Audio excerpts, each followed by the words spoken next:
Okay okay చర్చిద్దాం. Ajay respond. Good evening Varma గారు. Very good evening. మీకు ప్యానల్ ఉన్న పెద్దలకి అదేవిధంగా 99 టీవీ వీక్షకులందరికీ కూడా. వర్మ గారు, శేఖర్ రెడ్డి గారు ఒక స్టేట్మెంట్ పాస్ చేశారు.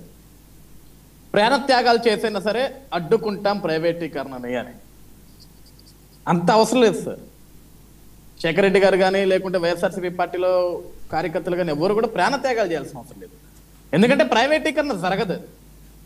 ఇక్కడ వర్మ గారు మనందరం కూడా ఒక విషయం గుర్తుపెట్టుకోవాలి. ఈ ప్రభుత్వం వచ్చిన తర్వాత, కూటమి ప్రభుత్వం ఫామ్ అయిన తర్వాత సెంట్రల్ తోటి మాట్లాడి 12,000 కోట్ల రూపాయలు మన అదే స్టీల్ ప్లాంట్కి తీసుకొచ్చి పెట్టాం. నేను చంద్రబాబు నాయుడు గారు కూడా చెప్తుంది అదే. అందరం కూడా ఎఫిషియెంట్ గా పనిచేయాలి అంటే ఇప్పుడు అక్కడ కార్మికులను అవమానించినట్లు కాదు, దాన్ని కార్మికులను అవమానం చేశాడు చంద్రబాబు అని చెప్పేసి వీళ్ళు దాన్ని ఒక పెనుభూతంలో చూపిస్తున్నారు తప్ప ఆయన మాట్లాడింది మనం అర్థం చేసుకోవాలి ఫస్ట్ ఆఫ్ ఆల్. ఎందుకంటే ప్రతి అంశం మీద కూడా మీరు స్టీల్ ప్లాంట్ ప్రైవేటీకరణ కదా దాన్ని ఎప్పుడు అడ్డుకుంటున్నారంటే అసలు ప్రైవేటీకరణ అనే అంశం ఉంటేనే కదా దాన్ని అడ్డుకునేదానికి.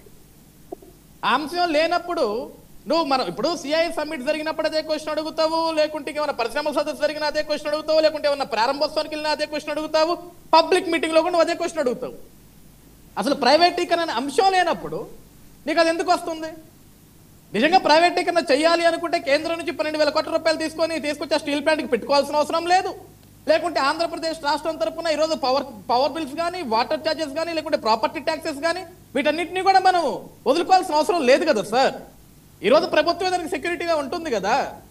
ఈరోజు చంద్రబాబు నాయుడు గారి కోరిక ఏంటంటే అందరం కూడా ఎఫిషియన్సీగా పనిచేద్దాం, స్మార్ట్ వర్క్ చేద్దాం, దానికి ఒక వేబిలిటీ తీసుకొద్దాం. నేను కూడా ఎవ్రీ 3 monthsకి రిపోర్ట్ తెచ్చుకుంటా ఏం జరుగుతుందని. ఆ రిపోర్ట్స్ బేస్ మీద ఎలా ముందుకెళ్లాలో ఒక క్లారిటీ ఉంటుంది. ఇప్పుడు విశాఖ ఉక్కు ఆంధ్రుల హక్కు అనే నినాదం ఈ రోజు కాదు కదా మొదలైంది. ఈరోజు 2000 సంవత్సరాల్లో కూడా ఆ రోజు అది ప్రైవేటీకరణ జరిగే మూమెంట్ లో కూడా వాజ్పేయి గారు ఉన్న టైంలో చంద్రబాబు గారు మాట్లాడుతున్నా కదా ప్రైవేటీకరణ జరగకుండా ఆపుకుంది.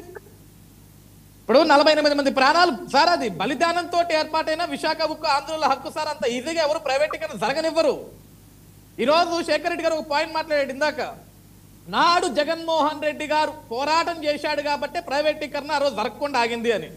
మరి ఆ రోజే జరిగిన ప్రైవేటీకరణ ఈ రోజు ఎందుకు జరుగుతుంది? ఆ రోజు ఆగిపోయింది కదా. ఇప్పుడు వాళ్ళ మాటల ప్రకారం నిజంగా జగన్మోహన్ రెడ్డి గారు పోరాటం చేసిన ప్రకారం అయితే ఆ రోజు స్టీల్ ప్లాంట్ అనేది ప్రైవేటీకరణ ఆగిపోతే ఈ రోజు అసలు అంశం ఎక్కడి నుంచి ఉంది మనకి? ఈరోజు ప్రైవేటీకరణ అంశమే లేదు కదా. నిజంగా సార్ ఇప్పుడు కూటమి ప్రభుత్వం వచ్చిన ఈ 17 నెలల కాలంలో విశాఖపట్నం నిజంగా ప్రైవేటీకరణ జరుగుతుంది స్టీల్ ప్లాంట్ అన్నప్పుడు ఈ సంవత్సర కాలం జగన్మోహన్ రెడ్డి గారు పోరాటాలు చేసే అవసరం అయితే ఆమె నిరాదీక్ష చేసేవాళ్ళకి. లేకుంటే ఏదైతే అంటే ఇక్కడికి వచ్చి గుడివాడ అమర్నాథ్ గారు ప్రెస్ మీట్లు పెడతారో ప్రతి ఒక్క అంశం మీద అమర్నాథ్ గారు కూడా ఇప్పుడు ఏదైతే శేఖర్ అన్న మేము ప్రాణత్యాగాలు చేస్తామన్నారు చూసారా, ఆమెను నిరాదీక్ష చేస్తారు సార్ ఆ కార్మికులతో కూర్చొని అక్కడ. ఇది ప్రైవేటీకరణ జరగకూడదు, మేము జరగనివ్వమని ప్రభుత్వం, కూటమి ప్రభుత్వం ఫామ్ అయిన 3వ నెల నుంచే స్టార్ట్ చేయాలా. ఇవేమీ లేవు. చంద్రబాబు గారు ఎక్కడైనా ఒక మాట మాట్లాడతారు, దాన్ని సిలవల పొలవలు చేసి మాట్లాడాలా, మసిపూసి మారేడుకాయ చేయాలా, ప్రజల్లో ఒక అపోహను సృష్టించాలా, కార్మికులు ఒక అపోహను సృష్టించాలా. మనకంటూ ఒక మీడియా ఉంది, మనకంటూ ఒక మైక్ ఉంది, మనకంటూ ఒక పేపర్ ఉంది, మనకంటూ ఒక పత్రిక ఉంది, రాయాలా, మైకులు పెట్టాలా, మాట్లాడిపించాలా, దాన్ని పెంచి పోషించాలా. ఓకే అజయ్, మరొక విషయం, మరి ఏంటి ఏపీ ఆర్థిక పరిస్థితులపై జగన్మోహన్ రెడ్డి గారు ఆందోళన వ్యక్తం చేస్తున్నారు? ఎందుకు సార్ ఆయన ఆందోళన వ్యక్తం చేయటం? ఏపీ ఆర్థిక పరిస్థితికి వచ్చిన ఇబ్బంది ఏమీ లేదు సార్. ఆంధ్రప్రదేశ్ రాష్ట్రం వైపు పెట్టుబడులు పరుగులు పెడుతున్నాయి. నిన్న best example CII summit Vizag లో మనం చూసాం సార్. ఎంతమంది ప్రతినిధులు వచ్చారో, ఎంతమంది ఎంఓఈలు చేశారో, ఆ ఎంఓఈలు గ్రౌండ్ ఏ విధంగా చేయబోతున్నాం కూడా మనం ముందు చూడబోతున్నాం. ఆంధ్రప్రదేశ్ రాష్ట్రానికి వచ్చిన ఇబ్బంది ఏమీ లేదు.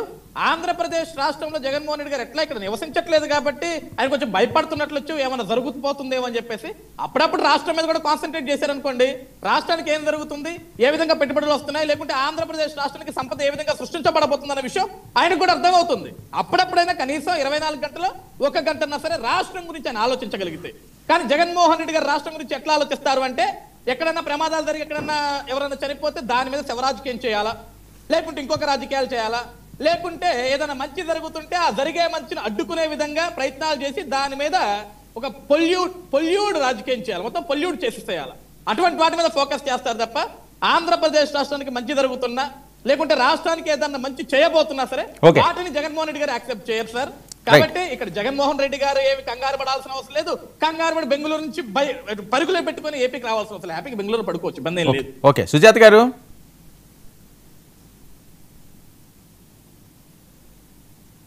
సార్ నమస్తే.